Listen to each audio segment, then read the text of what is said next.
Back after the break और हम आज सेलिब्रेट कर रहे हैं इंटरनेशनल वुमेंस डे। हमारे अब बात कर लेते हैं कुछ पाकिस्तान के ख़ास लोगों के हवाले से जो कि पाकिस्तान में आर्ट्स को, कल्चर को, हेरिटेज को, रंगों को मुरझाने नहीं दे रहे। को कि बड़ी समटाइम्स हमारे यहाँ सोसाइटल प्रेशर्स होते हैं, लेकिन फिर भी वो तबका है आर्ट, एक ऐसा तबका है आर्टिस्ट, एक ऐसा तबका है जो कि समहाउ पाकिस्तान के तमाम तर जो रंग हैं उनको ज़िंदा रखे हुए हैं। सो मेरे साथ आज एक दफ़ा फिर मौजूद है जाहिद अशरफ और उनकी टीम, उनकी जो स्टूडेंट्स हैं, और वो आज यहाँ पे दोबारा से पेंटिंग होगी क्योंकि आपको ये सेगमेंट बहुत पसंद है, आप लोग इसको बहुत पसंद करते हैं, हमें बहुत अच्छा फीडबैक आता है, हमें बहुत अप्रिसिएशन मिलती है, हमें बहुत अच्छा लगता है कि जब आप हमें अप्रिशिएट करते हैं। तो हम अपने गेस्ट को भी वेलकम करते हैं। मेरे साथ हैं जाहिद अशरफ, आप सब जानते हैं उनको। अस्सलाम वालेकुम, कैसे हैं आप? वालेकुम सलाम जी, बिल्कुल। बहुत अच्छा लगा आज के दिन आप यहाँ पर आए और एक दफ़ा फिर आज हम खूब पेंटिंग्स करने वाले हैं। आप क्या बना के दिखाएंगे हमें आज? इंशाल्लाह, क्योंकि हर दफ़ा की तरह मैं चेंज कर रहा हूँ। हाँ। आज मैं लैंडस्केप करूँगा कैलीग्राफी से हट। अरे वाह, 2 दफ़ा कैलीग्राफी की। उससे पहले तो आपको जो आपका लाहौर का अंदरून शहर है वो आपका वो तो स्पेसिफिक मेरा एक सब्जेक्ट है ना, सब्जेक्ट है। अब मैं सिर्फ उन लोगों के लिए जो कहते हैं कि शायद सिर्फ वॉल सिटी आता है, हाँ, और कुछ और करके दिखाते हैं। क्या बात है। अच्छा जी, जाहिद साहब के साथ हमारे साथ मौजूद हैं सफूरा, जो कि उनके स्टूडेंट भी हैं, पेंटर भी हैं। सफूरा, क्या हाल है आपका? अल्हम्दुलिल्लाह, आप कैसी हैं? मैं बिल्कुल ठीक ठाक हूँ। Thank you so much for joining. Happy women's day.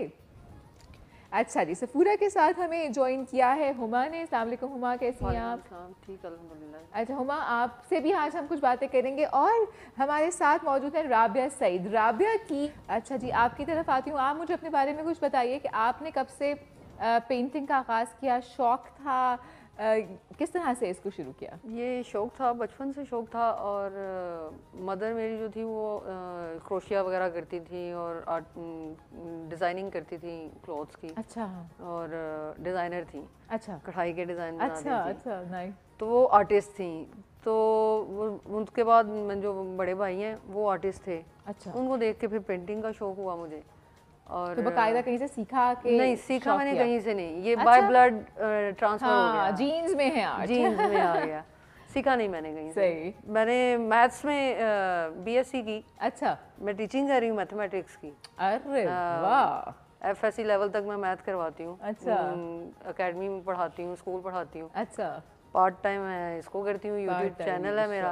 अच्छा अच्छा अच्छा। और you know the best part, जिस तरह मैं हमेशा ये बात करती हूँ कि आपका प्रोफेशन कोई भी हो, आपका जो पैशन है ना उसको आपको ज़रूर कंटिन्यू करना चाहिए। अगर आप किसी वजह से भी अपने जो शौक़ है उसको अपना पैशन नहीं बना सके तो कोई बात नहीं, अपना हॉबी ज़रूर बनाएं ताकि वो आपके लिए बड़ा थेरेप्यूटिक होगा, बड़ा रिलैक्सिंग होगा। प्रोफेशन नहीं है, हाँ पैशन है ना, पैशन है। पैशन है, प्रोफेशन नहीं है। हाँ, तो वो व्हाई नॉट कि पैशन को भी एज अ हॉबी आप अपने परसू करें, साथ साथ रखें, थेरेप्यूटिक, आपको सुकून मिलता है। जी जी बिल्कुल। पहले मैं आहिस्ता आहिस्ता अब घर पे ही करती थी, तो उसके बाद सईद साहब से हुई बातचीत, एग्जीबिशन अंदरून शहर में जो वाल सिटी में एग्जीबिशंस हो रही हैं उनमें पार्टिसिपेट किया। फिर अलहमरा में काफ़ी एग्जीबिशंस में पार्टिसिपेट किया है मैंने। क्या और रिसेंटली पंजाब का हुआ था कंपटीशन पंजाब लेवल पे। अच्छा। उसमें पार्टिसिपेट किया। Very nice. तो अल्लाह दे रहा है, कर रहा है, कामयाबी दे रहा है, तो इंशाल्लाह आगे भी चलेंगे। और आगे भी कामयाबी डेफिनेटली देगा। अच्छा जी, आपकी कहाँ तक पहुँची? मेरी काफ़ी हद तक हो गई है। काफ़ी हद तक हो गई है, सही। दिखाएं कुछ, हमारी ऑडियंस को दिखाएं कि कहाँ तक पहुँचा है। ओह नाइस, वेरी नाइस, क्या बात है। और इसमें जो ये जो एलिमेंट, वो जो सन का एलिमेंट आया है ना ऊपर वाले पहाड़ पे, वो इट्स रियली प्रिटी। और ये आपने उससे स्ट्रोक्स दिए थे नाइफ के। हाँ जी जी बिल्कुल सही, बहुत बहुत खूबसूरत लग रहा है ना। जल्दी से कंप्लीट होगा तो फिर हम इसकी फाइनल लुक भी देखेंगे। और उधर भी जो है वो पेंटिंग्स चल रही हैं, हर तरफ हमारे जो आर्टिस्ट हैं ना कुछ काम कर रहे हैं। तो जाहिद साहब, आप थोड़ा सा बताइए कि आर्टिस्ट को एप्रिसिएशन कितनी उसके लिए इम्पोर्टेंट है कि जब हम देख रहे होते हैं कि वो कोई चीज़ तख्लीक कर रहा है, अपने एक, देन ऑब्वियसली उसको एप्रिसिएशन चाहिए। तो एप्रिसिएशन कितनी इंपॉर्टेंट है? देखिए, आर्टिस्ट के लिए एप्रिसिएशन इतनी ज़रूरी है जितना ज़िंदा रहने के लिए ऑक्सीजन की ज़रूरत है। क्योंकि आर्टिस्ट की वो एनर्जी है। अब मैं ये कहता हूँ कि जब वो काम करता है, एक तो काम उसने कर लिया, जब उसका ये सेल आउट होता है तो उसको डबल उसकी मतलब वैसे दिल करता है अपना काम किसी और को दे देने को? नहीं, नहीं कर रहा होता ना, आप अपनी फीलिंग तो किसी को दे सकते हैं। हाँ, कि आपको लगता है कि अच्छा यार ये मैं दे दूं किसी को, फिर देन आप जब देते हैं तो फिर आपको ये होता है कि अच्छा अगला इसको संभाल के जरूर रखे। हाँ, बल्कि बाज़ दफ़ा तो ऐसा होता है कि पहले सुनने में आता था कि जब आर्ट सिर्फ करते थे कि जो सीनियर आर्टिस्ट कहते थे हम इसकी कदर ऐसे करते हैं जैसे हम अपने बच्चे की करते हैं। मैं कहता इतना भी नहीं होता जितना आप कह रहे हैं। कहते हैं जब आर्टिस्ट बनोगे ना, जब बन जाओगे, काम करोगे, आप कभी वो स्टेज पे नहीं, वाकई जब उस स्टेज पे आए हैं तो हमें पता चला है कि जब आप एक काम कर रहे हो ना तो आप अपनी फीलिंग इसमें ऐड कर रहे हो। तो जो आपका बच्चा होता है वो भी आपकी फीलिंग्स ही तो होती हैं। तो आप कैसे मतलब उसको किसी को गिफ्ट या वो चीज़, वो तो एक रिवाज है कि हम चलो करते हैं, लेकिन ये ज़रूर करते हैं कि मैं किसी को गिफ्ट करूँ ना, कम से कम मैं ख्याल के साथ माउंट करके देता हूँ कि भाई अगर हो सकता है कि मैं पेंटिंग दे दूं, वो फ्रेम ही ना तब तक करवा सके, तो कम से कम जहाँ डिस्प्ले हो ना, डिस्प्ले तो हो ना। तो अगर किसी को पेंटिंग गिफ्ट भी करें तो उसको मुकम्मल तैयारी के साथ करें, माउंट के साथ, सही, ताकि अगला उसका ख्याल रख सके। ये सारी चीज़ें बड़ी इंपॉर्टेंट होती हैं। अच्छा, अब मैंने सुना, मेरे लिए बड़ी यूनिक, बड़ी एक अजीब सी बात थी, वैसे यूनिक तो नहीं कहना चाहिए, बड़ी एक अफसोस की बात भी थी कि बहुत से लोग अब ये कर रहे हैं कि वो आर्ट को कॉपी तो करना एक चीज़ होती थी ना, कि किसी की पेंटिंग देखी उस जैसी बना दी। अब कुछ ये भी कर रहे हैं कि उसको प्रिंट आउट करके प्रिंट्स के ऊपर या कैनवस के ऊपर उसको सेम चीज़ के ऊपर हल्के हल्के ब्रश स्ट्रोक्स लगाए और कॉपी करके वो उसको पेंटिंग कह के सेल करना शुरू कर दिया। मार्केट में तो ये बिल्कुल आम हो चुका है, क्योंकि जब क्लाइंट को ये समझ नहीं होगी कि वो यही कहेगा कि मुझे 10-20 हज़ार वाली पेंटिंग चाहिए, 5-10 वाली चाहिए, तो फिर जो आर्टिस्ट वाले तो खरीद नहीं सकते। फिर जो कॉपी है ना, वो भी किसी कदर तक बेहतर है कि कम से कम उसमें कलर लगे हैं, टाइम लगा है, फीलिंग है, उसको देख के कुछ किया है, इंस्पायर तो हुआ है ना, इंस्पायर होकर वो पेंटिंग आ रही है। कि एक बंदा 1 लाख वाली पेंटिंग नहीं खरीद रहा, चलो वो 20 हज़ार में खरीद रहा है। ये जो प्रिंट वाला काम है ना, ये तो ऐसे है कि आप फिर उससे बेहतर है कि प्रिंट निकलवा के, जैसे डायरेक्ट हाई रेजोल्यूशन के प्रिंट है वो आप लगा लें, और नीचे जिस आर्टिस्ट का प्रिंट है उससे कम से कम ऑटोग्राफ नहीं, सिग्नेचर कुछ तो उससे ले लें, ताकि इतना हो कि उस आर्टिस्ट के हाथ से गुजरी है, फिर भी उसकी वैल्यू होगी। लेकिन अगर आप डायरेक्ट वो प्रिंट लेके उस पे जो हल्के हल्के ब्रश स्ट्रोक्स लगाए, उसको थोड़ा सा चेंज किया, कह दिया कि अच्छा ये तो है ही पेंटिंग, हाँ, क्लाइंट को नहीं पता चलेगा, क्लाइंट को नहीं पता लेकिन आर्टिस्ट, आर्ट क्रिएटर जो उनको फौरन पता चल जाएगा, क्योंकि वो जो पहले जो स्ट्रोक चल रहे होते हैं ना कहीं उसकी बेस के अंदर वो अपनी बेस छोड़ चुका होता है, जिससे पता चलता है ये प्रिंट पे है। फिर वो कलर अच्छा, वो पता चल भी रहा होता है कि अच्छा ये प्रिंट है, बिल्कुल पता, बिकॉज वो कहीं ना कहीं पेपर की क्वालिटी ही बता देती है कि मैं प्रिंट हूँ या मेरे पे पेंट हुआ है, वो पेपर खुद ही बता देता है कि अच्छा। लेकिन अब इस लेवल पे कैनवस, जो डायरेक्ट कैनवस है ना, उस पर निकलना शुरू हो गया। अब वो भी चीज़ खत्म हो गई। लेकिन जो अच्छे लोग, जो आर्ट खरीदने वाले, वो साथ कहते हैं हमें जो इसका लेटर होता है ना, ऑथेंटिसिटी लेटर आर्टिस्ट का, वो चाहिए। अच्छा, अब वहाँ एक स्टेज पे जाके वो भी कॉपी होना शुरू हो गया। फिर क्या हुआ है, फिर जो आर्टिस्ट है, जो प्रोफेशनली काम कर रहे हैं, वो थंब जो है ना वो साथ लगाते हैं अपने, वो तो नहीं कॉपी होंगे। वो यहाँ से उठाते हैं, डायरेक्ट पेंटिंग के पीछे लगा देते हैं।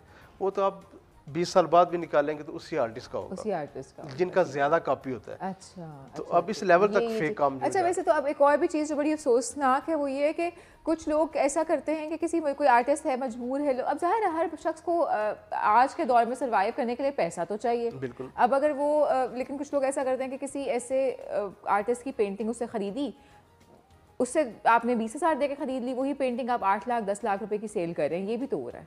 बिल्कुल हो रहा है। मैं किसी भी गैलरी का नाम नहीं लूँगा, किसी ऐसे बंदे का, लेकिन ये मार्केट में हो रहा है कि ओरिजिनल काम जो है उसकी कॉपी, बल्कि नाम भी उस आर्टिस्ट का जिसको पता भी नहीं, हाँ, आर्टिस्ट का नाम भी तो छीन लेते हैं ना। आर्टिस्ट से ही खरीदी कि ठीक है ये तो मुझे दे दो, मैं अपने नाम से आगे मैं अपने नाम से कर लेता हूँ। तो ये चीज़ बड़ी बिल्कुल मार्केट में काम हो रहा है। लेकिन इसीलिए वो ऑथेंटिसिटी लेटर निकले थे, जब वो भी कॉपी होना शुरू हुए तो भाई थंब स्टैम्प जो थे वो शुरू हो गए। तो अब लोग तो यानी कि थंब स्टैम्प से पहले पता क्या कहते हैं, यार ये फर्ज करें किसी आर्टिस्ट की पेंटिंग है, मेरी है, तो लोग जो है वो कहते हैं यार आर्टिस्ट को कहें कि ये पिक्चर बनवा दे साथ, यानी कि अपनी पेंटिंग के साथ अपनी पिक्चर बना। लेकिन वही बात है कि पिक्चर भी तो कॉपी हो जाएगी ना यार, आपको कौन सी चीजें नहीं आ गई, आप किस चीज से बचेंगे। सही बात है। तो अब मुझे बताइए कि आपकी पेंटिंग कहाँ तक पहुंची, हमारे पास वक्त कितना रह गया जी? हमारे पास वक्त भी थोड़ा कम ही रह गया है। फाइनल टचेज हैं 2-4 मिनट के, लेकिन उससे पहले मैं ये बता दूं जो कंप्लीट मैं पेंटिंग कर चुका हूँ, ये देखें जो रोमांटिक पेंटिंग है, जो लाइट एंड शेड पे छोटे साइज में बनी हुई है, क्या आप देख सकते हैं? बात है, दिखाइए मुझे जरा। जी जी, वाओ, अरे वाह, दिस इज ब्यूटीफुल भाई, बहुत बहुत प्यारे कलर्स हैं। अच्छा, ये कलर्स क्रिएट करना ही तो आर्ट है कि आपने बाकायदा एक वो इम्प्रेशन क्रिएट कर दिया। बिल्कुल, वेरी नाइस, बहुत खूबसूरत, बहुत इसके साथ दूसरी ये पेंटिंग है कश्मीर की किशन घाटी की। अब जब शारदा पहुंचते हैं नीलम वैली में, तो ऊपर जब जाते हैं तो वहाँ पे किशन घाटी जगह टॉप व्यू, जहाँ पे शारदा का व्यू नजर आता है। ये कश्मीर का है, क्या बात है। अब जो जिनको आर्ट से वाकई मोहब्बत है ना, कि जिनको समझ में आती है आर्ट, और या जिनको शौक है, उसको ये उनको इस पेंटिंग्स की कदर होगी। बिल्कुल और दे नो कि अच्छा ये पेपर पे हुआ हुआ है या ये कैनवस पे, अभी this is paper, right? Paper, जी पेपर है और इसमें वाटर कलर्स हैं। जी जी।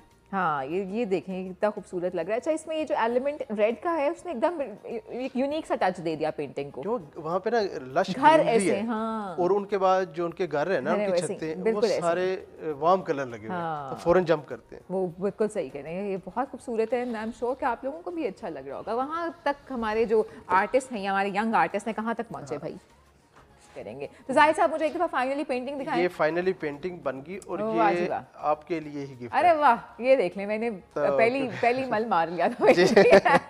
बिल्कुल ऐसे ही है। अच्छा जी, सफूरा आप दिखाइए अपनी पेंटिंग।